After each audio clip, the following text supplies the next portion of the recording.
जब भारत और श्रीलंका की मैं बात बताऊं, आप लोगों को सभी को अभी आप भले आप कुछ भी पढ़ाई नहीं कर रहे हो या पढ़ाई कर रहे हो, उससे कोई लेना देना नहीं है। आपको थोड़ा सा आपको फॉरेन पॉलिसी के बारे में समझना होगा कि हाँ, फॉरेन पॉलिसी कैसे काम करती है।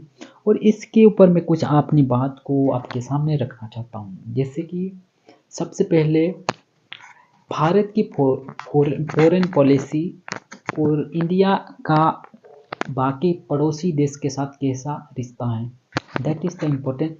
और मैं एक वीडियो में एक ही कंट्री के साथ डिटेल एनालिसिस करूंगा और इसका इम्पैक्ट आप लोगों को बहुत जल्दी समझ में आ जाएगा। तो सभी मेरे भाई और बहना अब देखते रहना, नहीं तो मेरा अंग्रेजी नहीं बोल दूंगा तो हमें देनी पड़ेगा, इसलिए मैं कभी कभी हिंदी में बोलता हूँ। हाँ, ओके। जब 2020, 19 और 20 के समय पे जब कोरोना वायरस पूरी दुनिया में फैला था, उस समय पे ऐसे कंट्री जो समुद्र के पास में है या फिर उनका पूरी तरह से मतलब कि जैसे मैं आपको एग्जांपल देना चाहता हूँ कि श्रीलंका या मालदीव और जितने भी आसियान कंट्री है, वो ज़्यादातर country that is Indian ocean में है। और जब इस प्रकार की ट्रेजेडी आती है तो पूरी दुनिया अपने आप को आइसोलेट कर लेती है। इस सिचुएशन में जब 2019 में श्रीलंका में पूरी तरह से फाइनेंशियल इनकम जो पूरी दुनिया से एक्सपोर्ट और इंपोर्ट का जो चलता रहता है ना, वो ट्रेड रिलेटेड पूरी तरह से ख़त्म हो गया था, यानी कि बंद हो गया था। और जितना भी ट्रांसपोर्टेशन थ्रू से जो ट्रेवलिंग करके जो एक देश से दूसरे देश में जाते हैं लोग, उसको बोलते हैं टूरिस्ट। और श्रीलंका ऐसा देश है जहाँ पे टूरिस्ट सबसे ज़्यादा आते हैं। और हाँ, अगर टूरिस्ट नहीं आए हैं ना, अगर वहाँ पे टूरिस्ट नहीं जाएंगे तो वहाँ के लोगों का जो धंधा, दुकानदारी, खान पीन जो भी चल रहा है, वो पूरी तरह से ख़त्म हो जाता है।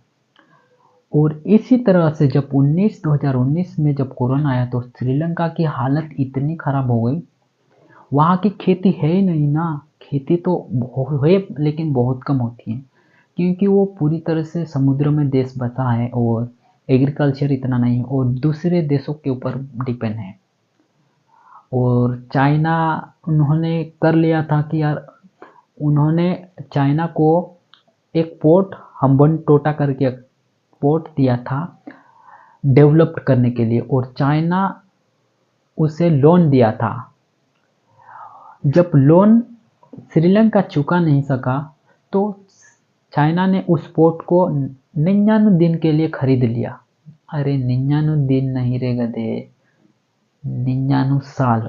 इतना गलत बोल देता है ना, इसलिए हाँ।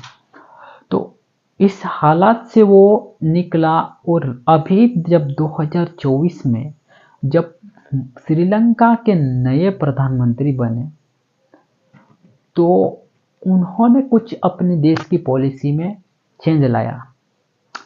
और इसी के चलते भारत और श्रीलंका के रिश्ते में काफ़ी कुछ कंट्रोवर्शियस होता रहता है।